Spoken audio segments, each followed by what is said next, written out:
Boa noite. Manchetes Online começa agora, hoje, 28 de novembro de 2007, quarta-feira. Estes são os destaques do dia. Governo anuncia 7 penitenciárias femininas em São Paulo. Dado oficial do Estado indica a falta de 842 delegados.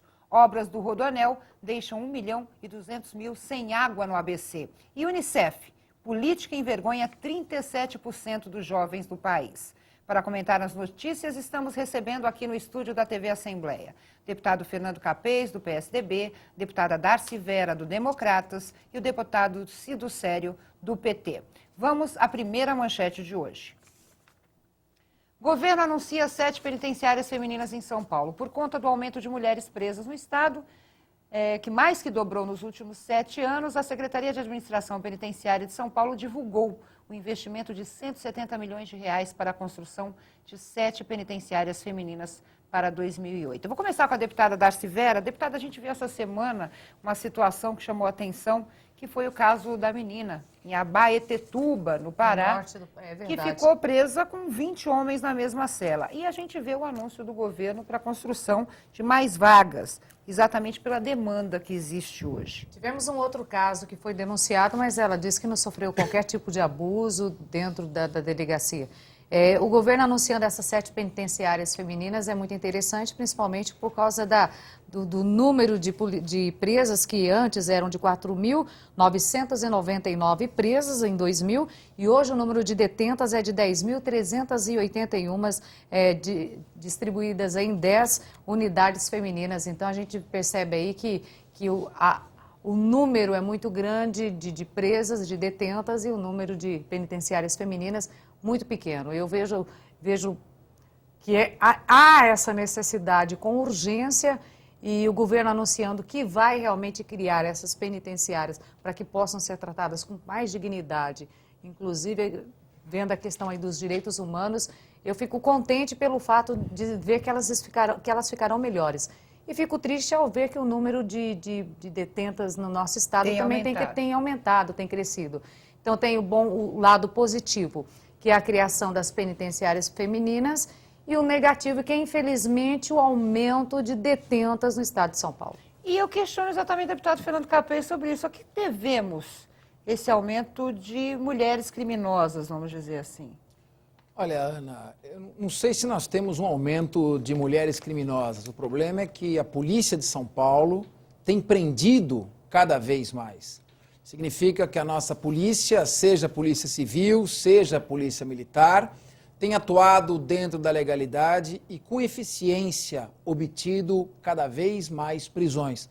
Aliás, essa é a principal razão pela qual o sistema carcerário do estado de São Paulo, de uma hora para outra, explodiu. Somente o ano passado, Ana, em 2006, tomando como base o ano passado, a Polícia de São Paulo prendeu 128 mil criminosos em flagrante ou em cumprimento de ordem judicial. 128 mil criminosos presos contra 16 mil prisões, por exemplo, do estado do Rio de Janeiro. Essa é a demonstração de que uma política dura de enfrentamento, mas respeitando os direitos humanos, acaba redundando sempre numa maior eficácia.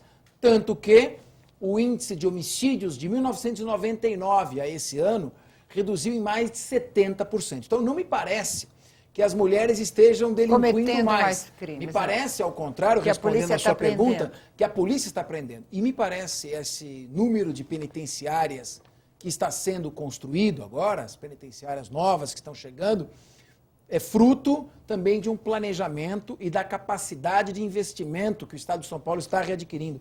A Assembleia Legislativa aprovou esse ano 5 bilhões de reais de empréstimo que está redundando na construção dessas penitenciárias. Deve estar dentro desse orçamento. É para que não aconteça o que você diz, o que a deputada Darcy Vera colocou com muita propriedade lá no estado do Pará. Só faltava porque a Constituição determina que homens e mulheres cumpram estabelecimentos próprios e distintos. E é isso que São Paulo faz, respeitando os direitos humanos e combatendo com eficiência a criminalidade. Deputado Cido Sério, a gente viu a governadora do Pará, eu vi uma entrevista dela extremamente interessante, e ela assustadíssima, porque muitas vezes a gente fala assim, porque o governador é culpado. Muitas vezes o governador não sabe. Não tem nem conhecimento. Ele tem o secretário de Segurança Pública, ele tem os juízes da região, e tomam as atitudes, e o governador acaba sabendo exatamente pela imprensa ou pela situação. Eu estou defendendo aqui a governadora do Pará, porque eu acho que realmente os governadores podem ser questionados a partir do momento que a história vem à tona, mas não podem ser responsabilizados se desconheciam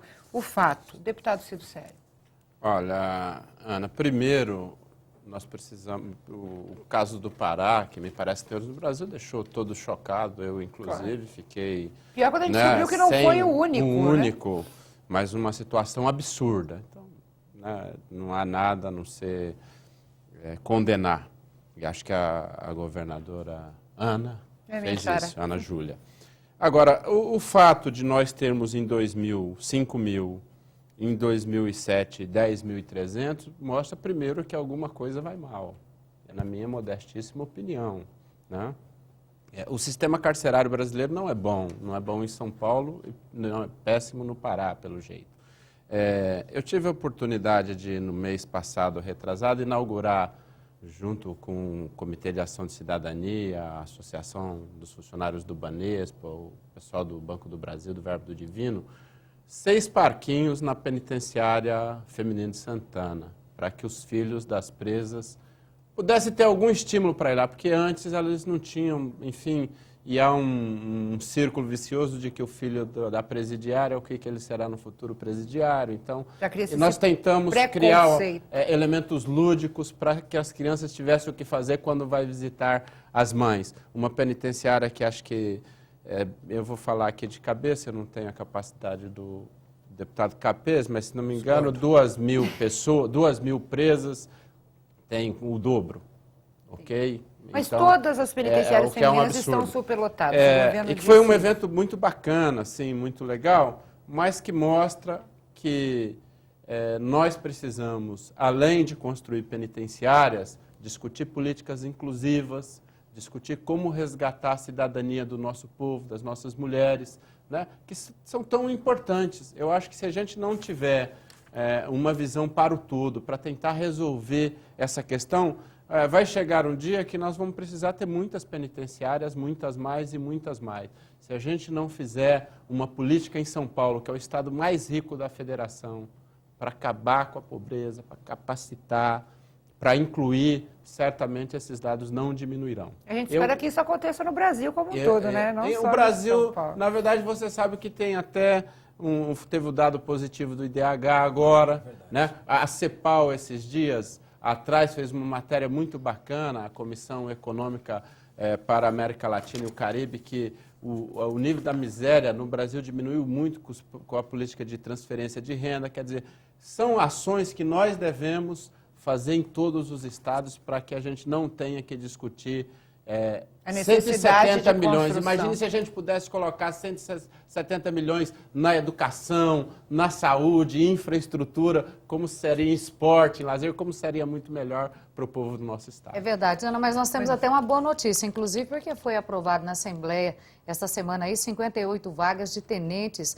do quadro masculino que estava sobrando, estão sendo transferidas para os cargos de oficiais femininas da polícia. Isso significa que nós teremos aí a oportunidade de que elas possam crescer dentro dos cargos.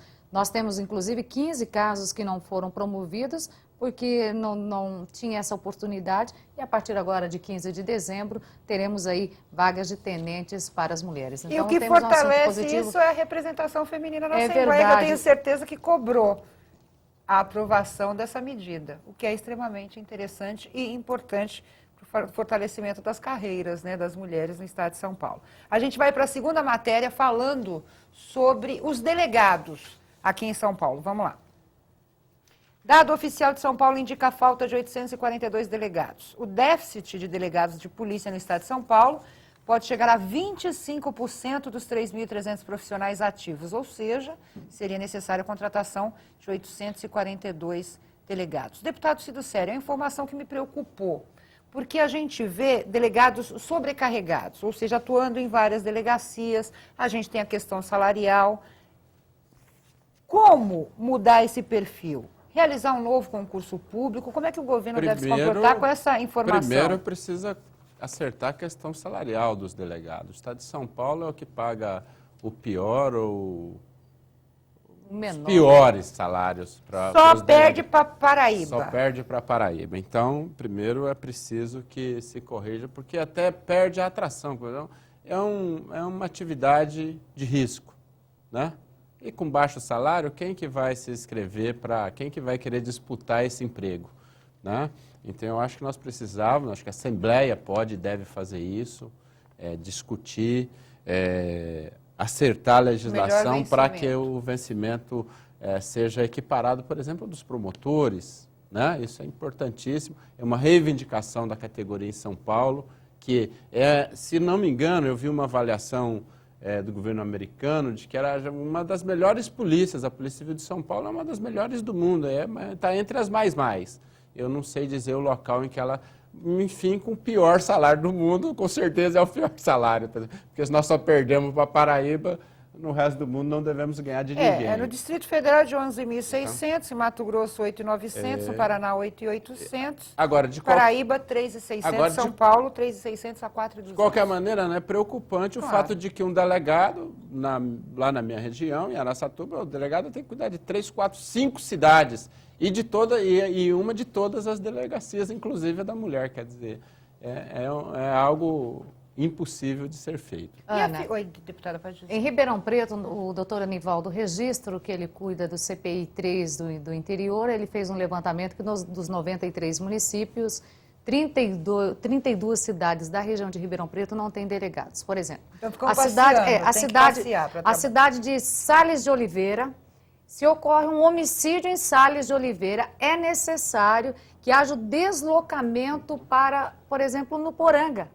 Uma cidade como Dumont, onde fica próximo Pradópolis, Guariba, uma região que hoje é conhecida como uma região onde há um consumo muito grande de droga, inclusive foi pego ultimamente uma apreensão muito grande de armas na região de Pradópolis, não se tem delegado. Então, 32 cidades da nossa região não têm delegados. É preciso que esses, de onde há delegacias, que eles façam esse trabalho dobrado, sem que as viaturas tenham condições, são viaturas velhas. A gente fala aí da questão de estrutura. Viaturas velhas, falta de estrutura para trabalho, não se tem estrutura. Temos, por exemplo, parados em algumas cidades, viaturas, inclusive, por falta de pequenas ferramentas que precisariam ser, com carros que têm condições de estarem andando e ficam parados no pátio. E nós fizemos, inclusive, um trabalho, saiu matérias nos jornais da região de Ribeirão Preto, denunciando. Delegacia, por exemplo, da cidade de Dumont, fica aberto o dia inteiro, está toda arrebentada. As delegacias do interior, estou falando da região de Ribeirão Preto, precisam de reforma. Delegacia da Mulher de Ribeirão Preto precisa de ampliação, precisam-se de estrutura, não se tem. Trabalham ainda algumas delegacias com a máquina de datilografia. A gente é um vai entrar na questão da absurdo necessidade isso. de investimento em Então, informatização. falta investimento na questão de informatização, na questão de estrutura, na questão de melhoria da condição de salário, na questão de valorização dos policiais. É necessária essa valorização, não só a questão salarial, não, mas a questão de reconhecimento mesmo, de promoção e de sensibilidade com relação ao assunto. E essa realidade, deputado Fernando Capês, por exemplo, colocou a deputada Darcy, sair de uma cidade para ir para outra, sair dessa para... Isso prejudica a própria atividade do delegado, que é essencial, né, no inquérito e no trabalho policial. Mas esse deslocamento decorre justamente do déficit de quadros. O concurso para a carreira de delegado de polícia é hoje um dos concursos mais difíceis das carreiras jurídicas. Os novos delegados que estão sendo aprovados, todos com entusiasmo muito grande na carreira, gostam daquilo que fazem, a maioria dá aula, se esforça, muitas vezes tem que dobrar um plantão, faz aquele plantão de 12 horas, depois faz 12 de novo, e em seguida são abnegados, e acho que é preciso, em primeiro lugar, que a sociedade reconheça o trabalho e valorize o trabalho desses policiais. Estão fazendo um belo trabalho. Existem departamentos especializados, eu vou citar apenas um. O Departamento de Homicídios e Proteção à Pessoa é considerado o melhor departamento especializado de prevenção, crimes contra a vida. O DENARC, por exemplo. O DENARC. mas o Departamento de Homicídios e Proteção a Crimes contra a Pessoa é considerado um dos melhores da América Latina. O DENARC, que você falou, apreendeu somente este ano 70 toneladas de drogas. O DEIC, dirigido aí pelo Dr. Youssef Abu Chain, que está fazendo um belíssimo trabalho, Belo trabalho. apreendeu 8 milhões de mercadorias pirateadas. Então nós temos uma polícia civil, como disse o deputado Cido Sério, como disse a deputada Darcy Vera, a Polícia Civil de São Paulo é uma das melhores do Brasil, uma das melhores do mundo. O governador Serra mesmo está impressionado. E é necessário, sem dúvida alguma, que se valorize. Eu mesmo cheguei a encaminhar uma indicação, porque nós temos uma série de entraves jurídicos, é bom que se diga isso, né? E além de responsabilidade a questão não é tão fiscal. simples assim. São Paulo está no limite da lei de responsabilidade fiscal com gastos com o pessoal. E a carreira da Polícia Civil é atrelada a outras carreiras, de maneira que pequenos movimentos de vencimentos que se faz nessa carreira, com movimento de atrelamento, provoca impacto de bilhões. E é preciso que haja saídas inteligentes por parte da Assembleia. Como, por exemplo, uma indicação que fizemos ao governador a fim de que se estude a possibilidade de uma verba de caráter indenizatório aos policiais civis para aquisição de livros jurídicos, frequência a cursos, vestuário e alimentação. Caráter indenizatório. Seria possível, portanto, discutir e obter a melhoria de vencimentos. Ou seja, que é necessário mudar o quadro e melhorar os vencimentos, todos estamos de acordo. O desafio é encontrarmos o caminho para fazer isso, soluções inteligentes. Porque uma coisa é a folha salarial do Estado de São Paulo. Outra coisa é a folha salarial de um estado como a Paraíba, o Acre. Mesmo se comparando a diferença do que arrecada São Paulo e outros estados menores, proporcionalmente o impacto aqui é muito maior. Então nós temos que estar comprometidos, eu sei, Ana, que você quer já senão a gente perde as outras manchetes. Mas só para concluir, eu sei que nós precisamos urgentemente rever a questão salarial da polícia e temos que usar a inteligência e estratégia para chegar a isso. A gente espera que o governador Serra encontre uma saída para não acontecer o que vem acontecendo na região da deputada Darcy Vera. Pelo tempo, mas o deputado Fernando Capês me provocou muito aqui, viu? Eu elogiei. Não. Eu te Do dou ponto um de vista minuto. dos dados do Estado, deputado Fernando Capês, não quanto a esse deputado, dizer o seguinte, eu acho que há espaço para que o governo corrija esse salário. Nós temos o caso da polícia técnica, por exemplo, que o sujeito anda 300, 400 quilômetros para fotografar. Se tiver 3 eventos numa região, como é que o sujeito dá conta? Que fica mais caro para o Estado do que remunerar bem e ter policial. Pronto. Então, passando da polícia para o Rodoanel, eu dei seu direito de resposta. Vamos à nossa terceira manchete de hoje. Resposta sem pergunta. Obras no Rodoanel deixam 1.200.000 sem água no ABC. Obras no trecho sul do Rodoanel deixam essas pessoas sem água hoje, em São Bernardo do Campo, Santo André e Diadema, no grande ABC. A gente viu que isso aconteceu exatamente por causa da remoção de uma adutora de 550 metros que passa na rodovia Anchieta. Rodoanel vem sendo alvo de discussão aqui na Assembleia Legislativa, mas eu coloco aqui para os nossos convidados, é uma obra essencial, deputada Darcy Vera? Como é que a senhora está vendo? Já temos o trecho oeste pronto e agora estamos nas obras do trecho sul.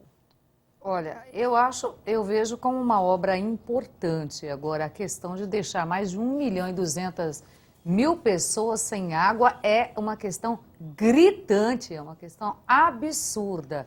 Porque a água é um bem necessário. E eu estou vendo aqui que, inclusive, a Sabesp está anunciando que gradativamente vai se resolver o problema. Quer dizer, colocou a vida de 1.200.000 pessoas sem água, porque dizendo que a obra é necessária, a gente vê que é necessária, mas eu acredito que deveria haver outros meios para que não pudesse prejudicar o abastecimento de água em cidades tão importantes como São Bernardo do Campo, Santo André e também Diadema, que estão sendo as cidades mais afetadas. Deputado Cido Sério. Primeiro, acho que talvez nós temos problema de planejamento aqui, entendeu? Eu acho que o Rodoanel é uma obra importante, né, para a nossa cidade. A gente vai desafogar as nossas marginais. Para desafogar as marginais, né? É claro que tem N problemas no Rodoanel, desde o custo dele até a história dos pedágios, então o que não falta é problema, mas é uma obra necessária que está precisando de mais transparência.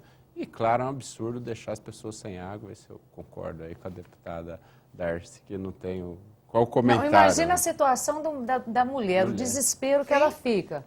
Para cozinhar, para tomar banho, para limpar uma casa, para lavar uma roupa. A água é necessária para tudo. Olha o desespero, situação horrível essa. E a notícia pior é a seguinte, que essas obras acabam só em 2010 e que essa situação pode voltar se repetir. Deputado Fernando Capês. Bom, eu sou suspeito para falar porque eu tenho uma grande admiração pela capacidade de trabalho, pelo pragmatismo, pela eficiência, a capacidade de encontrar soluções do governador Serra.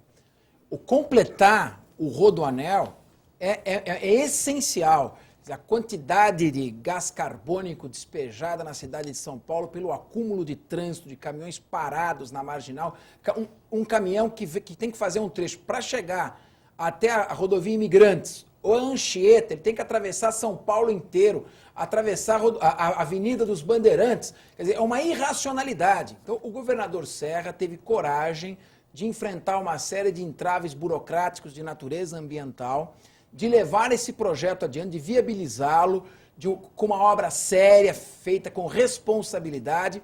E a notícia de que vai estar concluída em 2010 é fundamental. E digo mais a você, Ana, concluído esse trecho do Rodoanel, como os anéis de Saturno, outros rodoanéis terão que ser realizados ao redor, porque em pouco tempo não será suficiente. É uma obra de infraestrutura importantíssima, não só importante para o estado de São Paulo, mas para todo o Brasil. Aqui o Cido Sério, que deve estar se referindo ao aumento da exportação, que inclusive que foi festejado pelo governo Lula, essa obra é fundamental para o escoamento rápido da mercadoria. Portanto, lamento, realmente é algo triste, eu tenho parentes que moram na região do ABC, Ficaram é deplorável, triste, lamentável, faço coro com a deputada Darcy Vera, com o deputado Cido Sério, mas vai aqui meus rasgados elogios à coragem para a realização dessa obra tão importante. Para a gente encerrar, vamos saber a opinião rapidinha, 30 segundos para cada um, sobre essa pesquisa. A gente já conversou sobre isso ontem, mas eu quero destacar mais uma vez essa pesquisa realizada pela Unicef. Vamos lá. Política envergonha 37% dos jovens no país. Uma pesquisa divulgada nesta quarta-feira pelo Fundo das Nações Unidas para a Infância, com mais de 3 mil adolescentes e jovens de 15 a 19 anos em todo o Brasil, aponta que a maioria se sente envergonhada com os políticos do país e a corrupção. Só para a gente fazer uma reflexão, é até importante que o jovem participe dessa pesquisa, até para que se consiga chamar o jovem para uma formação política, porque não se pode generalizar, eu sempre coloco isso. Mas é interessante esse resultado, né, deputado Cido Sério? É interessante e deve refletir a realidade do país, né? Eu acho que, primeiro, é preciso aumentar a participação, o nível de participação das pessoas na política, na coisa pública, na polis, na cidade, no fazer político. Isso é fundamental. É preciso que nós mais e mais adotemos critérios e regras de governança que dê transparência e possa se ter um acompanhamento de como se elege, quanto custa para eleger, como é que faz, como é que não faz. É preciso ter uma reforma política, entendeu? É preciso ter uma reforma política que deixe isso claro. É importantíssimo que os jovens tenham uma opinião sobre a política e que tenham vontade de mudar a situação política do seu país. Não, ela não pode criar uma apatia, um distanciamento. Que é isso, na verdade... Se está mal, eu quero ver melhor. Melhor. Então eu vou agir para que mude, para que esteja melhor. Porque, na verdade, a política, de uma maneira geral, no nosso país, e a educacional é a que mais afeta o jovem nesse quesito, afasta o jovem de um debate fundamental, que é o do coletivo, da coisa pública, né? Muitas vezes a pessoa pensa em discutir só as suas questões, as questões individuais, pensando que elas resolverão os seus problemas e não é assim, né? Então eu acho que trazê-los para a política, para o debate da política, para a participação participativa, eu acho que é fundamental e é o caminho que nós deveríamos trilhar. Aqui, eu acho que a Assembleia deveria dar exemplos. Teve o Parlamento Jovem aqui outro dia, que é uma iniciativa sensacional, mas nós devemos ter mais parlamentos jovens. E eu acho que as escolas deviam ensinar política. Informação chama Informação, participação. Eu vi isso uma vez, até um sociólogo, quando falou em política, como atrair os jovens, falou, sem informação, não há participação. Deputado Fernando Capês. Desculpa, só há um mito, né? Por exemplo, desculpa... Eu vou deixar ele falar um pouquinho mais, que você falou mais. É que assim, a coisa do salário, do acompanhamento, de verba, tudo isso precisa ser tratado de maneira que as pessoas saibam como é que um deputado vive, como ele se elege, o que ele faz. Porque, de uma maneira geral, sabe disso aqueles grupos que nos acompanham cotidianamente. A população tem a ideia, talvez, da manchete do jornal, porque um cometeu um erro, acaba generalizando, todos né? são a má corruptos, notícia corre solta, né? que nem Eu acho que nós temos condição de mudar esse estado de coisa e vamos fazê-lo.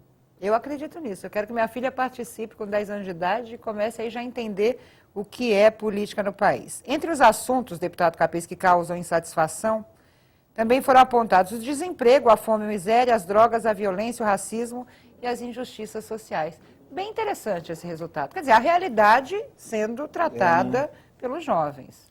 Olha, sinceramente, eu achei que o resultado seria até bem pior para a classe política. Porque a manchete diz, política envergonha 37% dos jovens no país, diz pesquisa da Unicef. Imaginemos, então, o seguinte, pesquisa não envergonha 63% dos jovens do país. Quem envergonha é 37%, os outros 63% não estão envergonhados. Eu prefiro Podem até... estar não tão envergonhados. Não tão, mas a manchete é duvidosa aqui. Eu fico mais com a pesquisa da Associação dos Magistrados Brasileiros, que apontou que de cada 10 brasileiros, só um acredita na classe política.